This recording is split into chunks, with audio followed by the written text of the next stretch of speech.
Yep, Churu. Cool. Est-ce qu'il fait beau aujourd'hui? Je sais pas. Parce qu'aujourd'hui, je suis avec eux en plein tournage d'une émission qui va bientôt se faire. Restez connectés.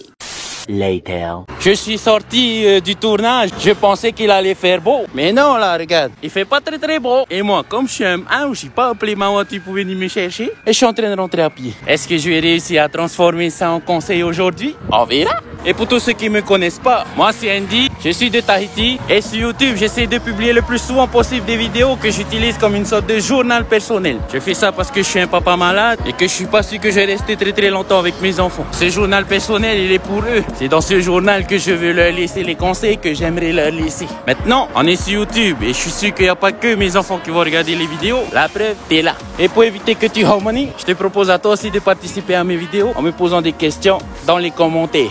Donc n'hésite plus, viens dans les commentaires, pose-moi n'importe quelle question et moi j'y réponds dans les prochaines vidéos. Maintenant que tu sais comment ça marche sur ma chaîne YouTube, on peut passer au générique.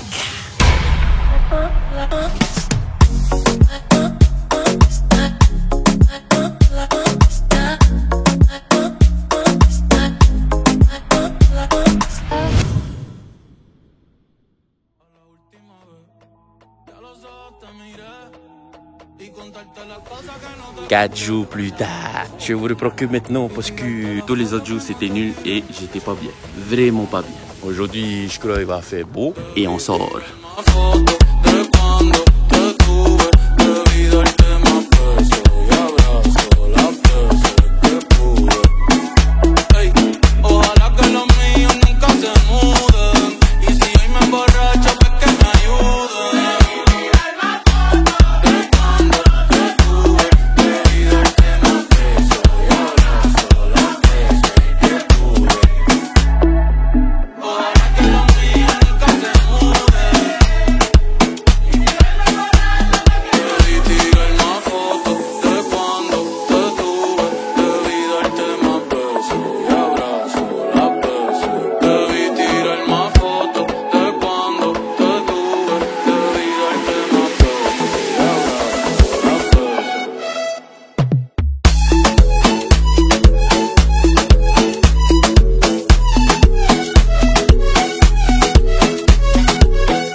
Là, je vous filme quand vous traversez la route et après on vous fait yeah, quoi.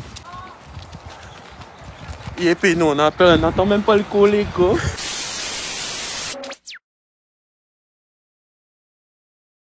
Oscar Piastri, une 9e fois victorieux en Formule 1 et qui va faire très mal au championnat. La victoire d'Oscar Piastri, la 2e place de Max Verstappen et le 1er podium en Formule 1. Isaac Hadjar, il est le plus jeune français de l'histoire de la Formule 1 à signer un podium en Formule 1 et il vient même aujourd'hui de battre Sébastien Vettel au rang des plus jeunes sur un podium. Elle l'accompagnait pour soulever son premier trophée de Formule 1. Isaac Hadjar, 3e du Grand Prix des Pays-Bas pour Racing Bulls. Moi là, perso, j'aimerais bien voir la gueule de tous ceux qui ont mal parlé de Isaac Hadjar là au début de la saison. Tu sais, quand il a chialé parce qu'il avait mal fait son travail de la première course là. J'aimerais bien voir le gueule à eux là. Enfin bref, vous l'aurez compris, on est carrément dimanche. J'ai pas continué le tournage de cette vidéo là après la sortie de mercredi parce que, comme je l'ai dit au début de la vidéo, pas trop ça la semaine en fait. Je me sentais pas très bien et en plus, j'ai fini par avoir la goutte. En plus, cette semaine, il y avait Molly. J'ai pas pu y aller parce qu'il y avait la goutte. Mais pour d'autres raisons aussi, comment on dit ça? Assez personnel. Mais, attends. C'était carrément trop intéressant, là, la sortie de mercredi, là. Et je crois qu'il faut que je vous en parle. Alors, déjà, vous l'aurez remarqué, on n'était pas dans les bâtiments de la DRM, mais dans ceux de l'Ifremer. Toutefois, c'est vraiment le travail de la DRM qu'on est allé voir là-bas. On est allé voir qu'est-ce que la branche DRM de Vera O, elle fait. En gros, à quoi elle sert. Bref, on est à l'Ifremer. On devait passer par la guérite. Je sais pas si c'est comme ça qu'on dit le truc là. Enfin, le truc de sécurité. On nous a donné des petits passes. Et on a commencé la visite comme ça. On a eu la chance d'avoir des méga, comment on dit ça, intervenants. Un truc qu'on pensait que ça allait pas trop nous intéresser. Parce qu'on va pas se mentir, nous, on était allés juste pour la balade en vrai. Finalement, grâce aux intervenants, ça nous a bien intéressé. Genre, on nous faisait visiter les labos. On nous montrait ce qui se faisait là-bas, à quoi ça servait. On nous a expliqué surtout tout ce qui se faisait. Quand je te dis expliquer, c'est expliquer de A à Z. Hein. Ça, ce sont des blocs histologiques. Du coup, ce sont des morceaux de tissu qui ont été inclus dans de la paraffine. La paraffine, c'est comme la bougie, quoi, hein. La cire de bougie. Et du coup, lorsqu'on obtient ces blocs, on va les couper, faire des petites tranches vraiment fines pour pouvoir les récupérer sur des lames. Et ça, normalement, moi, ça m'ennuie carrément. Mais parce que les intervenants, ils étaient carrément bons, thanks à eux, moi, je me suis pas ennuyé. J'ai bien aimé ma visite. J'ai appris beaucoup de choses. Des choses sur lesquelles j'avais des petits préjugés aussi. Hein. Ça passe dans des nids bactériens, en gros, un nid bactérien. Et ces bactéries vont transformer l'ammoniac en nitrite et ensuite les nitrites en nitrate. On a eu il n'y a pas de ponte aujourd'hui, mais il y a une ponte hier. Donc là, on est des larves de parapet, oui, qui ont éclos dans la nuit. Mais bon, tout ce qui était visite de labo et compagnie, moi qui pensais que ça allait pas m'intéresser, j'ai carrément aimé. Voilà ma tête de quand je suis intéressé. Parce qu'on est quand même assez isolé, donc à l'abri de maladies.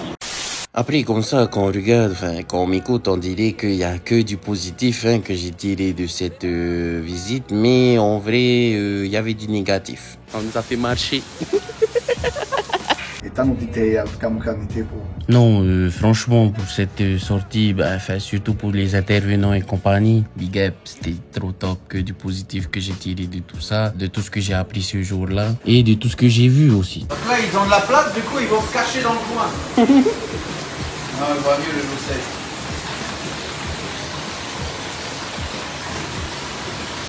Là-bas, regarde, tu vois, il y a un truc qui a été réparé au fond là-bas. Bon, il a été réparé, mais c'est surtout des murènes ou des barracudas, des requins, des choses comme ça. Soon after. Il y a les prédateurs aussi. Hein. Ah, ils viennent aussi du haut? Des requins. Ah, des requins?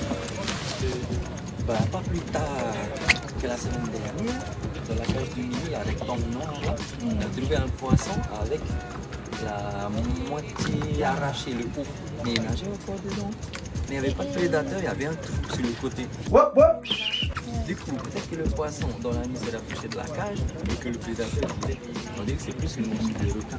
Ah! Ça, c'est un Rorutiti qui a quasiment 2 ans. Il a 2 ans. Voilà. Ça met du temps. Hein. Voilà. Donc on est quasiment, voilà, on est les premiers au monde, ne serait-ce qu'à savoir à quoi ça ressemble. Bon, après, je crois que c'était inévitable. Fallait aussi que je fasse un petit peu le concre. Hein. Pareil, éviter de toucher les bacs et tout pour éviter de transmettre si jamais Vos maladies. des maladies. Voilà. Teravia Abima, papa il est fait comme ça. Hein. Je crois que c'est mon héritage qui me vient de papa ou ceux qui connaissent l'université de Tékouta et qui ont le diplôme le plus élevé, le fameux SAU30.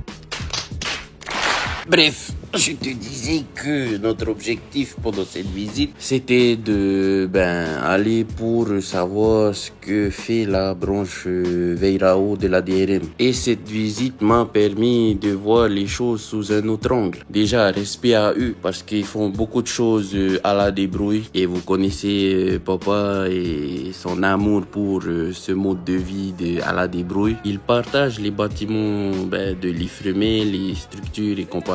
Ça donne de bons résultats jusque-là. Et c'est vraiment un beau message qu'ils passent. Hein. Et vraiment, moi, ce qui m'a marqué là-bas, c'est leur utilité pour la DRM. Si vous voulez, la mission de la DRM, c'est vraiment d'aider à, à faire progresser, à faire avancer l'économie locale grâce à nos ressources marines. C'est dans le nom, hein, DRM, Direction des ressources marines. Depuis que je suis parti à Veirao, je vois les choses autrement, comme je l'ai peut-être déjà dit. Et j'ai carrément eu envie, moi, d'être muté à Veirao. En fait, là-bas, j'ai vraiment l'impression qu'on fait ce pourquoi moi je suis entré à la DRM, c'est-à-dire aider la communauté à faire des progrès via les ressources marines. Je dis pas que ce que je fais à Mututa, ça n'aide pas la communauté. Bien au contraire, si ça fait en sorte que on mange du poisson pas cher, de qualité, les gars. On a la meilleure qualité, je pense, en poisson grâce à nos pêcheurs côtiers. Mais quand j'étais à Verao, là, pour moi, c'est vraiment un autre level, tu vois. Et c'est comme je disais quand je racontais la visite à quelqu'un de mon entourage. Moi, j'aime bien tout ce qui est recherche et développement. Parce que pour moi, c'est la base de toute chose. Comme j'aime bien le dire, pour que ce soit bon ton chemin, il faut que la préparation soit méga. Et eux, à Verao, en fait, c'est carrément ça. Beaucoup de recherche, beaucoup de développement. Le fameux la débrouille. Mais tu sais, pas recherche juste pour rechercher. Enfin, je m'explique. Il existe des recherches et développement qui font que de la recherche pour rechercher. Dans le sens où ils cherchent un moyen de faire quelque chose. Et quand ils le trouvent, ils s'arrêtent là. Là-bas, ils font pas les choses comme ça du tout. Ils cherchent un moyen de le faire, mais surtout, ils cherchent un moyen de faire en sorte que ce soit accessible à la population. Exemple tout bête, le petit truc je sais plus comment ça s'appelle, aquaculture, peut-être avec les poissons là, pour faire pousser des tomates, concombres et compagnie. Ils se sont pas arrêtés au montage du truc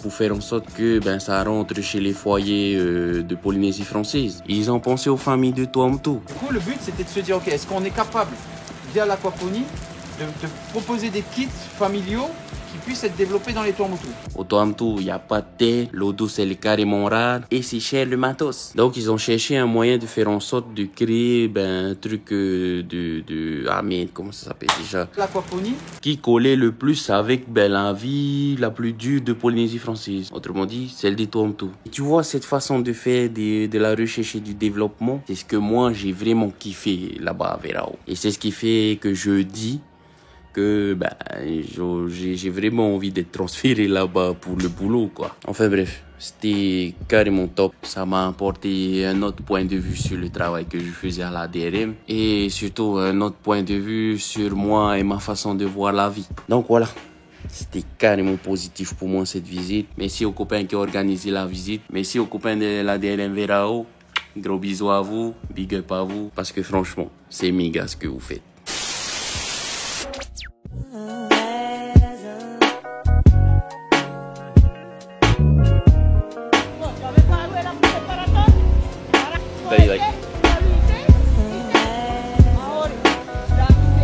Alright, we're gonna change.